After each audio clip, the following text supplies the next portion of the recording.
Welcome back on inside with prime. بات ہو رہی تھی اوورسیز پاکستانیوں کی ووٹنگ رائٹ کے حوالے سے. عارف ملک صاحب, ابھی قمر رضا صاحب نے بات کی جی کہ اوورسیز پاکستانیوں کو بھی کسی قسم کا بھی ان کے حوالے سے اگر کوئی ڈیسیجن ہو اس کے لیے ان کو آن بورڈ لینا چاہیے.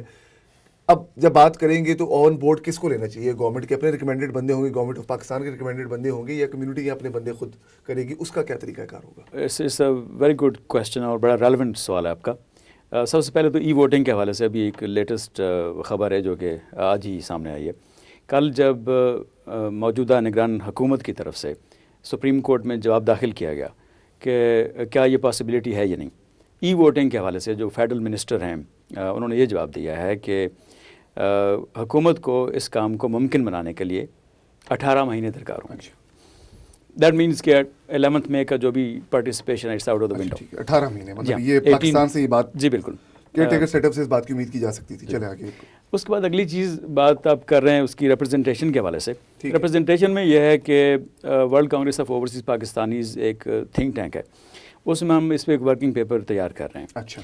اس میں ہم نے کوشش کی ہے تمام تر ماہرین سے جو کہ آئینی اور قانونی اور تمام تر پیچیدگیوں کو سمجھتے ہیں, ان کو آن بورڈ لے کے ان سے پوچھا جائے کہ کانسٹیچوئنسی کی ڈیفینیشن, جو امیدوار ہے اس کی ڈیفینیشن, ووٹر کی ڈیفینیشن, یہ سب کچھ ابھی اویلیبل نہیں ہے. یہ اور یہی سب سے بڑا ایک بیریئر ہے ریپرزنٹیشن نہ ہونے کی صورت میں, جو 11 مئی کے انتخابات اس کے حوالے سے. جو بات سامنے آئی وہ یہ آئی کہ شاید اس وقت پاکستان کے اگر اوورسیز پاکستانیز کو واقعی نمائندگی دینا چاہ رہے ہیں تو پروپورشنیٹ ریپرزنٹیشن کے علاوہ شاید کوئی بھی اور ورکیبل سولیوشن ہمارے پاس موجود نہیں ہے.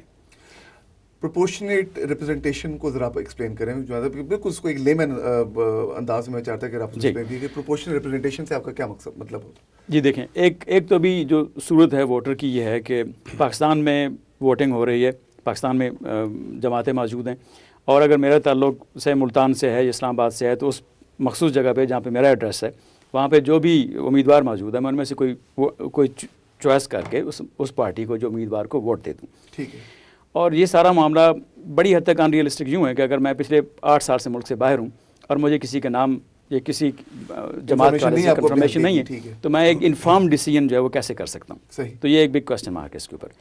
پروپورشنیٹ ریپرزنٹیشن یہ ہے کہ ایسا نہیں ہے کہ جو لاہور میں بیٹھا ہوا یا گجرانوالہ میں بیٹھا ہوا کوئی شخص ہم اوورسیز پاکستانیز کو ریپرزینٹ کرے, بلکہ لندن میں بیٹھا ہوا, نیو یارک میں بیٹھا ہوا, ٹوکیو میں بیٹھا ہوا, جدہ میں بیٹھا ہوا اوورسیز پاکستانی جس نے اسی جگہ پہ رہنا ہے, اسی کمیونٹی میں اس نے سروائیو کرنا ہے اور تھرائیو کرنا ہے, وہ بندہ اوورسیز پاکستانیز کو ریپرزینٹ کرے. اوورسیز پاکستانیز جو کہ ٹیکنوکریٹس ہیں, جو کہ انٹرپرینور ہیں, ان کو ریپرزینٹ کرے اور اسمبلی کے اندر یا سینٹ کے اندر ان کی آواز بن کر ان کے رائٹس کو, ان کے جو لیگل اور کانسٹیٹیوشنل رائٹس ہیں ان کی وکالت کر سکے. ٹھیک ہے. یہ وہ سسٹم ہے جو کہ فرانس پچھلے 65 ایئرس سے بہت خوبصورتی سے اس میں رائج ہے اور چلا رہا ہے. تو ہمارے پاس ایک ماڈل بھی موجود ہے. ہم مزید اس پر ایک ریسرچ بیس جو بھی ہے وہ معاملات دیکھ رہے ہیں اور ایک ورکنگ پیپر اس پہ ریڈی ہو جائے گا جو کہ پاکستان میں اور اوور آل پوری دنیا میں سرکولیٹ کیا جائے گا. میرے خیال میں بھی ریسنٹلی قمر رضا صاحب نے بتایا تھا کہ جو حکومت پاکستان ہے وہ انوالو کر رہی ہے جو اوورسیز پاکستانی فاؤنڈیشن سے ریلیونٹ جو عہدیدار ہیں یا جو بورڈ آف گورننس کے ممبر ہیں, میرے خیال میں یہ اس پہ روشنی ڈال سکیں گے کہ کس طرح سے وہ ان کو پارٹیسپیشن کے حوالے سے. آپ دونوں صاحب کی گفتگو سے یہ آئیڈیا ہو رہا ہے کہ اوورسیز پاکستانی فاؤنڈیشن یا اوورسیز منسٹری واقعی کوئی کام کر رہی ہے, کیونکہ عام جنرل امپریشن یہی تھا کہ وہ تو ایک اینٹی تو ہے لیکن ایک نان ایگزسٹنٹ اینٹی ہے جس کی کوئی ورکنگ. جی جیسے میں نے ابھی آپ کو بتایا کہ آپ بڑے کافی ہوپ فل لگ رہے ہیں آپ کی بات سے. کافی دیکھیں 4 جنوری 2013 کو میری اپوائنٹمنٹ جو پرائم منسٹر تھے, آل دو کہ میری کسی پارٹی سے افیلیشن نہیں ہے پاکستان میں, پاکستان سے ضرور افیلیشن ہے, میرا اوڑھنا بچھونا پاکستان. میں انٹرویو کے آخر میں آپ سے پوچھوں گا ووٹ کس کو دیں گے, بٹ بات یہ ہے کہ جو او پی ایف ہے وہ اس کی ڈائریکشن میں نے جیسے بتایا ڈاکٹر فاروق صاحب نے سیٹ کی ہے. تو اب جو ہم اوورسیز پاکستانیز وہاں پہ بیٹھے ہیں, ہمارے ساتھ کینیڈا سے لوگ ہیں, ہمارے ساتھ امریکہ سے لوگ ہیں, ہمارے ساتھ دبئی سے لوگ ہیں, ہمارے ساتھ جدہ سے لوگ ہیں, مختلف. ٹھیک ہے جی. تو وہ ریپرزینٹ کر رہے ہیں اوورسیز پاکستانیوں کو وہاں بیٹھ کے. تو اس پہ جو ہم نے پہلا مجھے انہوں نے چیئرمین بنایا جو ویلفیئر اینڈ اسپیشل انیشیٹوز کا. تو میں نے پہلا کام یہ کیا, جب میں میٹنگ کے لیے گیا تو میں نے مختلف ایئرپورٹس وزٹ کیے, کیونکہ ہر ایئرپورٹ پہ او پی ایف کا ایک کاؤنٹر ہے. تو جب کاؤنٹرز وزٹ کیے میں نے دیکھا کاؤنٹرز موجود ہیں, سٹاف موجود ہے, اور ان کا آؤٹ کم کچھ بھی نہیں ہے. تو میں نے پہلا کام یہ کیا کہ یہاں پہ آ کے بیٹھ کے اپنے سٹاف کی مدد سے ہم نے ایک پروپوزل تیار کی جو ہم نے اپنے فیڈرل سیکرٹری صاحب کو بھیجی ہے. جب ہم نے دیکھا کہ کچھ نہیں ہو رہا تو اس دفعہ میں نے جو بورڈ میٹنگ ہونے جا رہی ہے 3 تاریخ کو, اس بورڈ میٹنگ میں ایجنڈے میں ڈلوایا اس کو. ٹھیک ہے. تو جب بورڈ اس کا ڈیسیژن کرے گا تو ایڈمنسٹریٹو جو اس کا کنٹرول ہے وہ بھی ہم اپنے پاس رکھیں گے, تاکہ ہم ایک تو جو کاؤنٹرز ہیں جہاں اوورسیز پاکستانیوں کو ویلکم کیا جائے یا خدا حافظ کیا جائے, ایک تو وہ ویزیبل ہوں, اور دوسرا اگر کوئی بھی ایجنسی کوئی بھی ڈپارٹمنٹ اگر اوورسیز پاکستانیز کے ساتھ کسی طرح کی بھی کوئی زیادتی کرتا ہے تو اس کا ازالہ تدارک کیا جا سکے. اچھا, ای ووٹنگ پورے سسٹم کو امپلیمنٹ کرنے کے لیے 4 سٹیپ بیسکلی ہوتے تھے. پہلی چیز تو قمر رضا صاحب نے لیجسلیشن جی کہ جی ایک ڈرافٹ ہے جو کہ الیکشن کمیشن نے خود پریپیئر کرنا ہے, اس کے بعد اس کو آگے گورنمنٹ اپروو کرے گی.